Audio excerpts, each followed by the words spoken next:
Picture this. You are walking through the dense, mist-shrouded jungles of Central Africa. The canopy blocks out the sun. The humidity is thick enough to chew.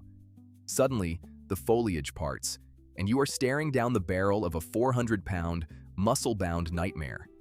It has arms the size of tree trunks, a brow ridge that looks like it was chiseled from granite, and 2-inch fangs capable of snapping a femur like a dry twig.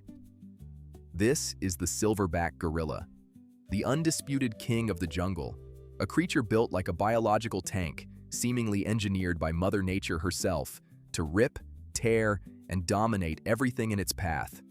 You freeze. Your life flashes before your eyes. You prepare for the violent, gruesome end.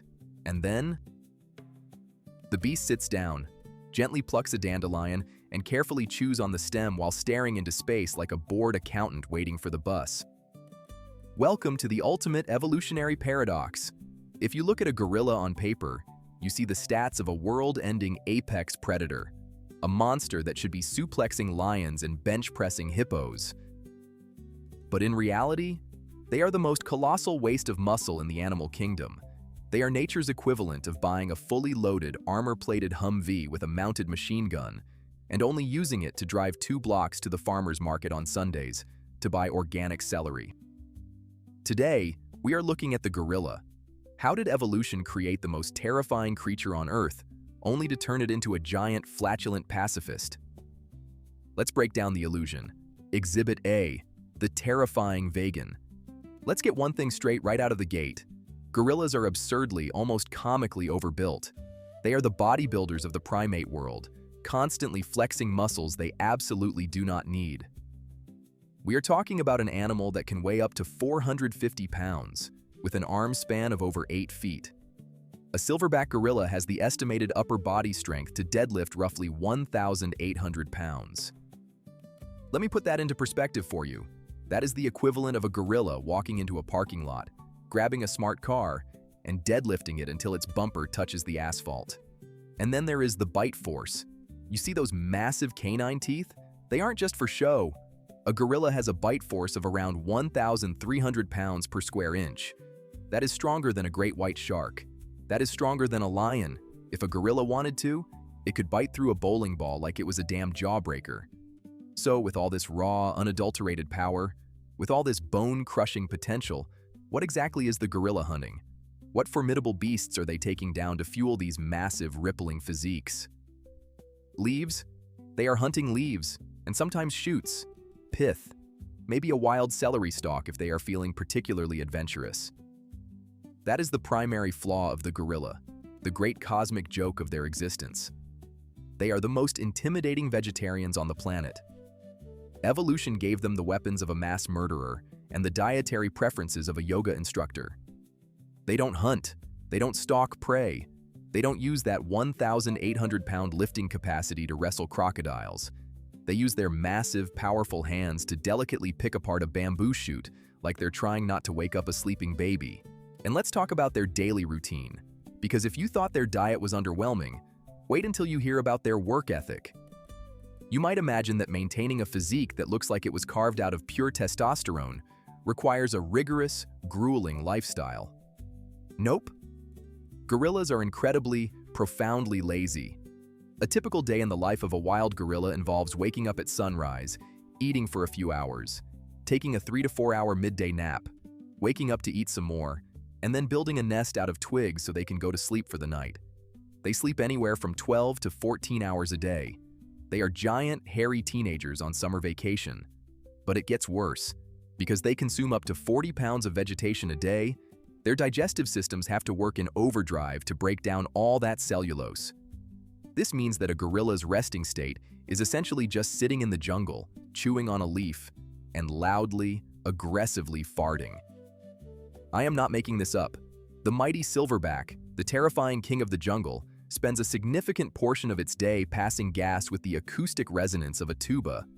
And for an animal that looks tough enough to survive a nuclear blast, they are shockingly delicate when it comes to minor inconveniences. Specifically, they hate getting wet. If it starts to rain, these 400-pound tanks will literally cross their arms, hunch their shoulders, and sit under a tree looking absolutely miserable. waiting for it to stop. Some gorillas in captivity have even been observed using large leaves as makeshift umbrellas because they despise the rain that much. They don't even like crossing rivers. A gorilla will go out of its way to walk across a fallen log rather than wade through ankle-deep water. So, let's recap Exhibit A. Mother Nature built a creature with the strength of 10 men, the bite force of a prehistoric sea monster, and the intimidating scowl of a mob enforcer. And what did this creature do with these gifts? It decided to spend its life sitting in the dirt, eating salad, napping, farting, and hiding from the rain. They are all bark, all muscle, and absolutely zero bite. They are the ultimate posers of the animal kingdom. So, what happens when you combine the physical attributes of a mythological titan with the temperament of a golden retriever that just wants to lay on the couch? You get a lifestyle built entirely on the concept of bluffing. The consequences of this massive evolutionary mismatch is that gorillas have become the animal kingdom's greatest method actors. They are perpetually starring in an action movie where the script requires absolutely no actual action. Let's look at how the silverback, the mighty leader of the troop, actually handles conflict. In a normal predatory species, a challenge to authority or a territorial dispute usually ends in blood. Lions will tear each other apart. Wolves will fight to the death. But for a silverback gorilla, a fight is usually just an elaborate, highly choreographed dance routine designed to say, "Look how huge I am. Please do not make me use these muscles because I just ate 20 pounds of celery and I have a stomach ache." When a rival male approaches or a perceived threat enters the area, the silverback doesn't immediately strike. Oh no, he has a whole theatrical routine to get through first. Step 1. The hooting. He starts making a series of soft hoots that gradually increase in volume, sounding less like a war cry and more like a steam train slowly pulling out of a station. Step 2. The symbolic feeding. The gorilla will literally grab a leaf and place it between its lips, chewing it aggressively while maintaining eye contact. Yes, their intimidation tactic involves aggressively eating a salad in front of you. Then comes the grand finale, the iconic move we all know, the chest beat. Standing on two legs, cupping their hands, they drum on their massive pectorals, creating a hollow, thumping sound that can be heard up to a mile away. It looks terrifying. It sounds terrifying. But do you know what it actually is? It's an acoustic resume. It's the gorilla broadcasting the exact size of its chest cavity to the forest, hoping that any rival hears it and thinks, "Wow, that guy sounds huge. I'm going to go the other way." And if the chest beating doesn't work, if the rival or the threat doesn't back down, that is when the gorilla initiates the infamous bluff charge. A 400-pound silverback will launch itself on all fours, tearing through the underbrush, screaming, baring those 2-inch fangs, looking like a hairy freight train of doom hurtling right at your face. And then, it stops, right in front of you. It might slap the ground, rip up a bush, or just scream in your general direction. Imagine being at a bar, and a guy who looks like a professional wrestler gets mad at you. He screams, sprints across the room, stops 1 inch from your nose, rips up a cocktail napkin, and then just stands there breathing heavily waiting for you to apologize. That is the gorilla's entire combat strategy. They are desperate for you to blink first because, despite all that muscle, they really don't want to throw a punch. The consequence of their pacifist nature is a life lived in constant avoidance of the very violence they look perfectly designed for. Even their social structure reflects this.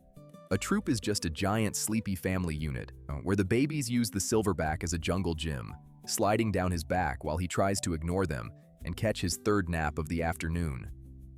They are giant softies trapped in the bodies of warlords, relying entirely on theatrics, screaming, and aggressive bush slapping to keep the world at bay. This brings us to the ultimate verdict on the silverback gorilla.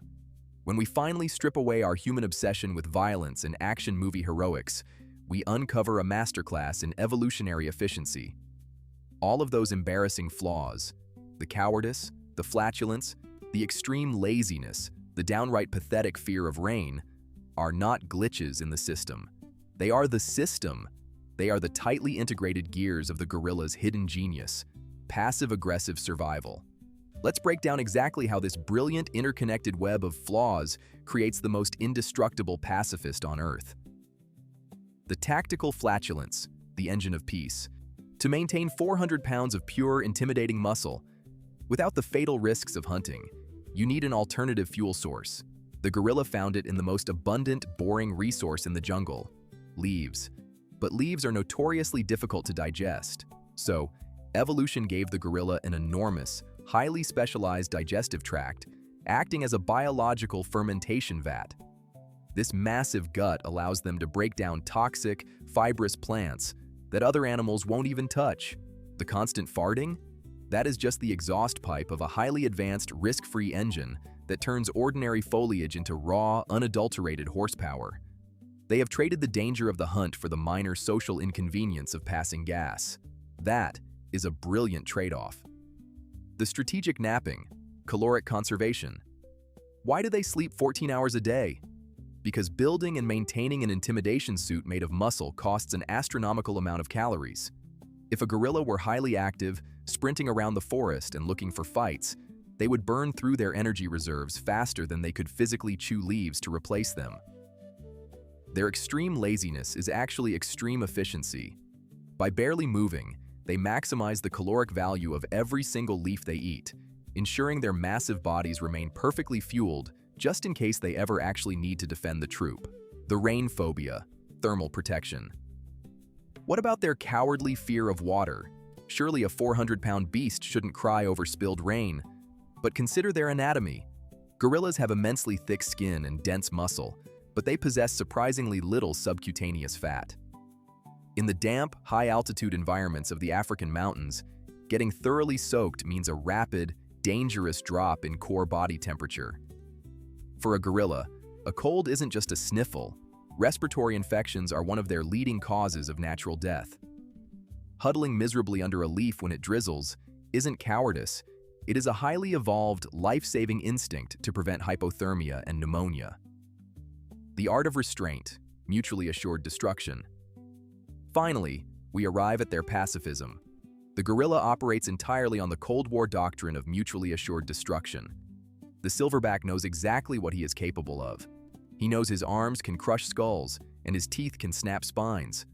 But he also possesses the intelligence to understand that using those weapons invites a counterattack. A fight with a rival silverback could leave him with a torn bicep or a gouged eye, severely compromising his ability to protect his family. Therefore, his greatest weapon is his restraint. The chest beating, the screaming, the bluff charging. It is all a carefully calculated psychological operation designed to achieve victory without ever throwing a punch. The gorilla is the undisputed master of risk management. Mother Nature built a biological weapon of mass destruction and handed the launch keys to a Zen monk. It is a creature that realizes true power isn't about how much damage you can inflict on the world, but about making sure the world is too terrified to inflict damage on you. They dominate their environment not by conquering it, but by quietly and heavily sitting right in the middle of it, defying anything to do something about it. Final thoughts. The indestructible pacifist. The journey from disrespect to awe is a humbling one. We started by looking at a lazy, leaf-chewing, gas-passing giant that hides from a light drizzle and refuses to fight its own battles. We wanted a gladiator, and we were disappointed to find a gardener. But true survival isn't about entertaining us with bloodshed. It is about waking up the next day. The gorilla has beaten the game of evolution by refusing to play by its violent rules. They built a fortress of muscle so imposing that they never have to defend it. They are peaceful because they are powerful, and they are powerful because they are peaceful. They are the living embodiment of walking softly and carrying a massive invisible stick. So, if you agree that an animal's embarrassing pacifism and extreme laziness can actually be its ultimate strategy for passive-aggressive survival, then hit subscribe to join us, and let me know in the comments, what animal's hidden genius should we uncover next?